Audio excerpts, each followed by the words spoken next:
Welcome back, everybody, to the Call of Duty U.S. Championships here at Full Sail University in Orlando, Florida. Gandhi and Golden Warrior bringing you the action, as it is going to be ADV going up against Denial East.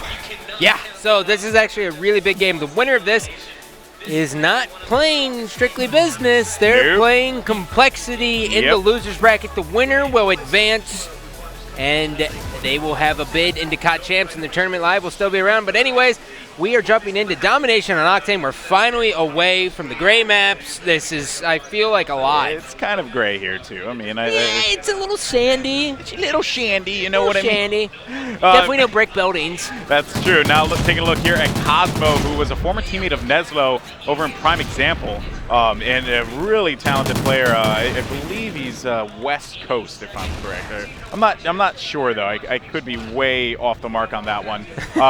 But you said it with confidence, so I trust it. Anyway, he is one of those guys who just was looking for that squad that would give him the break. You know, give him that break, give him that chance. And whoa, misses the knife, and that was going to be a sender, as a matter of fact. And, you know, looking at Cosmo, I think he's an absolutely splendid player. Really, I think, meshes well with this team. But the player I'm looking out for is this guy right here, Sender, 4-1 already. And he is just showing why he is considered a very talented player in competitive Call of Duty. And they're not in the best spot right here. As you look at your mini-map, you will see that the other team actually has A and B, and now they're stuck at C. And when you're stuck at C, you have a couple options, but my favorite one is the exact one Sender's doing, but you really need a smoke right there. You know what guy is going to be sitting front motel. You need a smoke in between the motel and the bus, and then you just fly. And they were actually able to get B with everyone alive. That is very rare to see that. And on top of that, Cosmo got a dirty shot off of the smoke there. He's going to get picked off. I'm surprised we're not seeing any players actually push up inside of Motel. It seems like they don't have weird. They don't have any bodies there. Oh, I stand corrected. Diabolic. He's pushing up off Motel. You're going to see those players spawn back by the strip, but they do get the neutralization. They're going to be pinned back there. One guy, though, is actually going to be pushed up, Fizz. And again, we always see things from Fizz like this, where he really likes to get behind enemy lines and just cause a ruckus. Finding one, going for the double, lining up a triple. One guy's going to be top broken, and he sees the grenade fly out, gets hit markers, but can't quite close it out.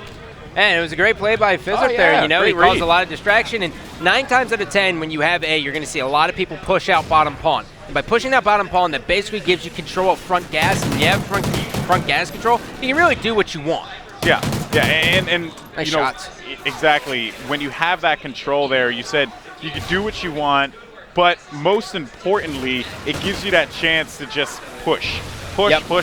That's the thing about Octane Domination. You always just want to get in their faces. Fizzer with another double kill. He can't close out the triple, though. His teammate is going to be inside of there. Let's see who that was.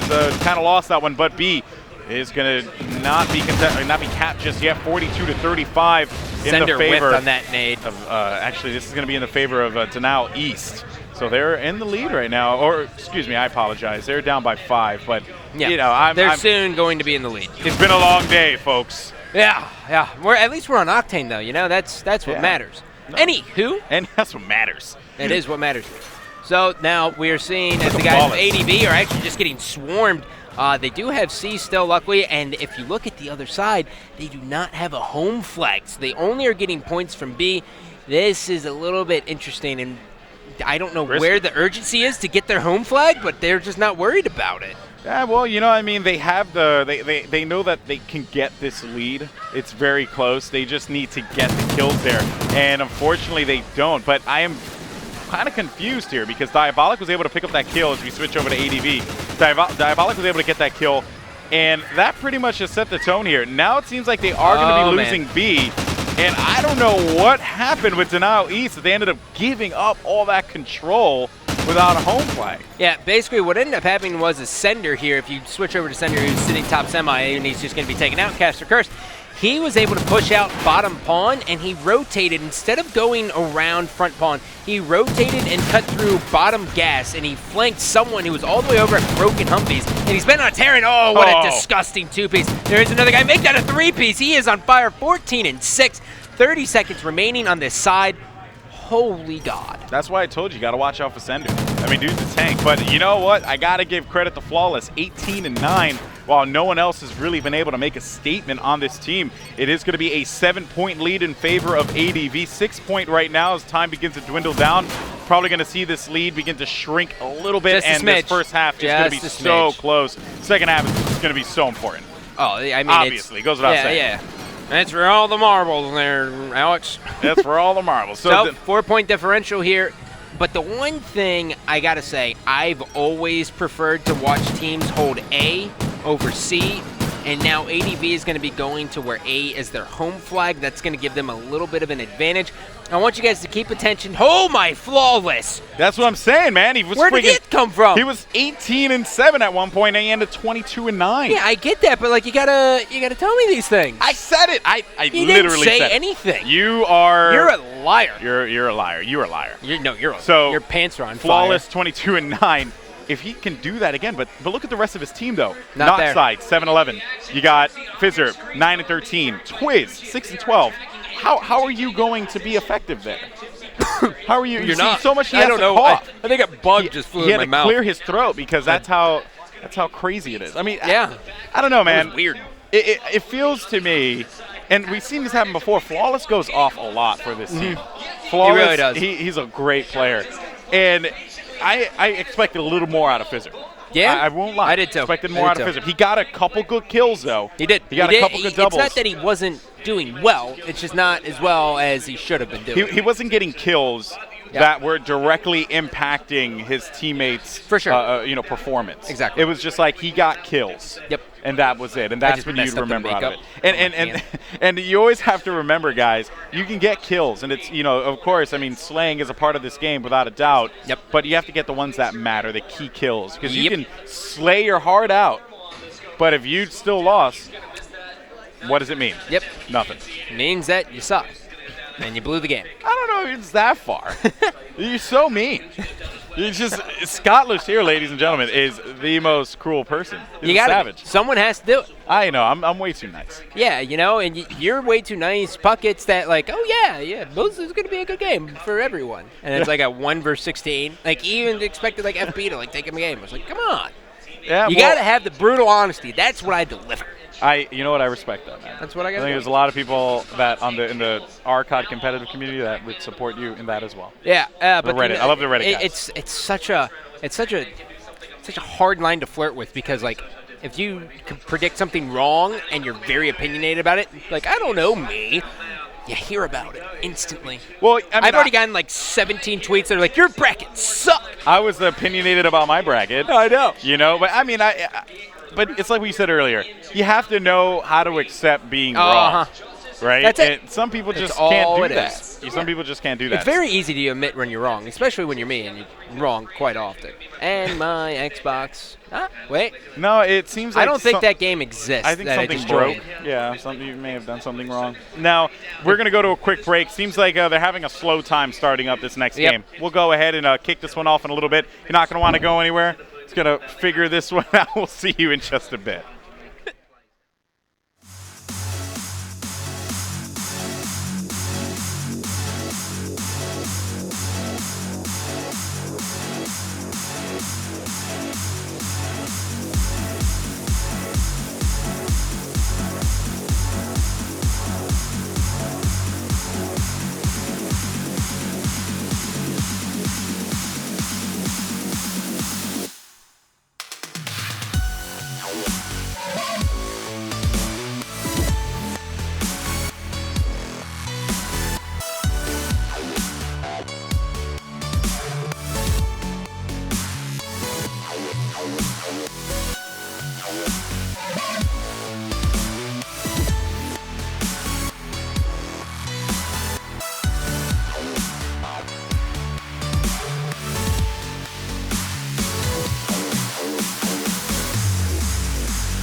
¿Cómo estás, everyone? Golden Boy here alongside Gandhi, and we have Denial East versus ADV. Of course, ADV, coming out on top in that last one only by 4 points. It's going to be 69-65 in that first half. 4-point differential separating these two teams. Yep, and already off the break here, we are seeing as Noxide trying to get it a little bit going here, and he's going to be taking down the trophy throw down on B. Very smart move. Fizzler with a nice flank here. He's got 2, and there's another one right there, and he's almost able to get the 3-piece, but Sender says no.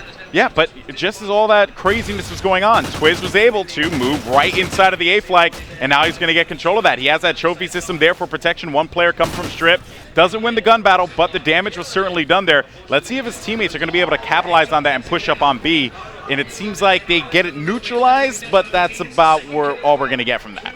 Yeah, Fizzler just really doing a good job holding bottom broken, but, he's just kind of watching his home flag, and he does have a guy coming around, and he's able to stop him. So Fizzler actually really starting to play very, very well, starting to get a little bit comfortable here on the side station. You get Fizzler on a roll, and he really will make you pay for it, honestly. Oh, yeah. He's a great player, always has been. When he debuted with Fear back in Black Ops 1, a lot of people were like, who is this guy? What is he doing on this team? What is he doing on the illustrious Fear roster alongside Assassin and John and Dito as well, by the way? And, it was a lot of questions that were asked, but, I don't know where he just shows up, man. Shows up, plays great. Well, taking a look right now here, they are down by a 2-cap, and when you're at A, it's very, very easy to just keep the pressure on C, and that's, looking at it, I'm a little bit worried here for Denial East because there's no sense of urgency, and right now you really would be looking at your minimap to see them trying to flip it, and they're not trying to flip at all. Yeah, it seems... Wait, no, I'm stupid. They're actually on A as we speak. Okay. I got cross-eyed. I was on the wrong team with the wrong arrow. That happens. It does. It really does. It really does. It's okay. We forgive you.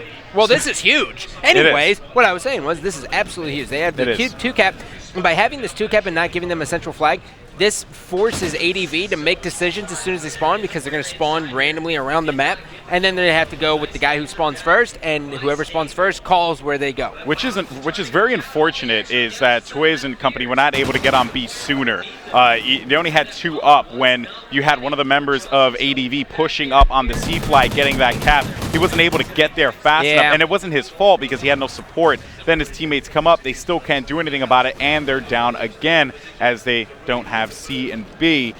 Yep. And this is not the position they want to be in, as they're going to be down by about 4 points here, and a great grenade out of nowhere. And so now East, they were down by 4 before, so you couple that, it's going to be about a 10-point lead here for ADV.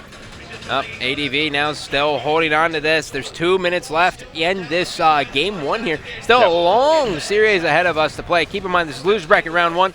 Winner of this still alive. Obviously, the loser goes home. And remember, the winner of this game moves on to face off against Complexity. A demoralized Complexity, potentially. Well, we did have a chance to speak with them, and they seem to be okay. So, I define okay. I mean, as okay as you're going to be after never touching the losers bracket for close to a year. Yeah, when you have your hopes and dreams crushed. I'm totally kidding. They'll easily bounce back. I'm good friends with all the Complexity guys, and you got to be hard on them. But check this out, though, Gandhi.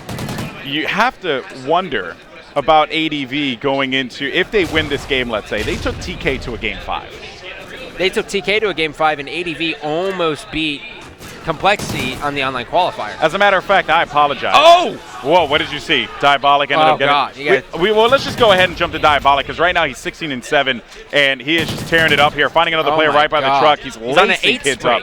8 spree here for Diabolic, and we're here just rambling about other people.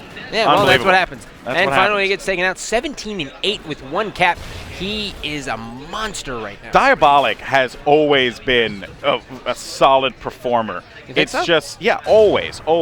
The thing about Diabolic, though, is, they just fall short every time, and it just really, bums you out if you're an ADV fan. With that said, though, we got about 23 seconds left on the clock. ADV has pretty much established this lead, and I do not see Denial East taking game number 1. That's pretty much going to wrap things up here, as Denial East falls just short of being able to capture game 1. I mean, I don't know, man. ADV, they're just a solid team. Yeah, they look good, man. It's going to be really tough for Denial East to really pull this one out. And the main reason is because as you look at the scoreboard, I mean, besides Diabolic blowing them out of the water, I mean, Flawless was there neck and neck the entire time. Slaying wasn't an issue. It's the objective. Yeah, exactly. And I think that another thing that really bugged me about what we saw with Now East was, again, and it wasn't necessarily their fault. It was just, you know, they had opportunities to make plays. They just didn't have the manpower to do it. Absolutely. And that really did end up costing them there. Yeah, I would like to see him a little bit more objective-oriented. Obviously, we're going into Search and Destroy after this. Fizzerp's home. So many 3v3 one-and-done GBs that he's done in his entire career. It's insane. It's disgusting. Anyways, we're going to a commercial break. When we come back, Search and Destroy. Stay tuned. Ooh.